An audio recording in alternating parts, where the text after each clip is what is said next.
Hello everyone, তোমাদের সকলকে লক্ষ্মী পুজোর অনেক অনেক শুভেচ্ছা। আগামী কালকে হচ্ছে লক্ষ্মী পুজোর দিন, তাই আমি আজকে চলে এসেছি লক্ষ্মী পুজোর বাজার করতে। আর আমরা চলে এসেছি এই দোকানটায়। এখানে দেখো অনেক সুন্দর সুন্দর লক্ষ্মী মার মূর্তি রয়েছে।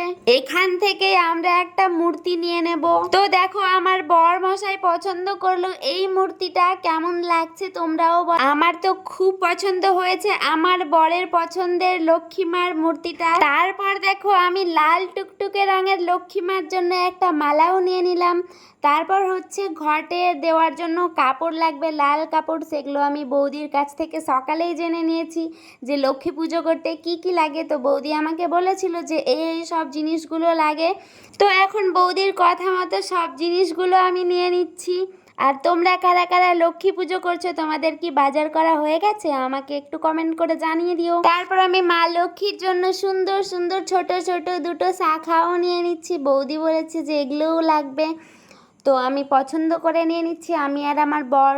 তো দেখো শাখাগুলো কি ছোট ছোট, আমি তো প্রথমবার দেখছি এরকম শাখা, কখনোই মা লক্ষ্মীর প্রিয় প্রসাদ হচ্ছে এগুলো লাড্ডু, তারপর এগুলো সব মিক্স প্রসাদ। আমি আজকে এবার অনেক কিছুই শিখলাম, চিরুনি, হলুদ, এগুলোও নাকি লক্ষ্মী পুজোতে লাগে। আমি আগে লক্ষ্মী পুজো করেছি কিন্তু এরকমভাবে জানতাম না, এবার প্রথমবার জানছি পদ্ম ফুলও নাকি লাগে।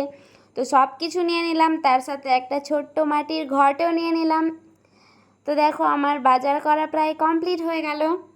আর দেখো আমার মাথার সামনে একটা কলা টাঙানো আছে, সেটাও কিন্তু নিয়ে এসছে আমার বর। তো আজকের ভিডিও এই পর্যন্ত, টাটা। দেখা হচ্ছে তোমাদের সাথে অন্য কোনো ভিডিও নিয়ে।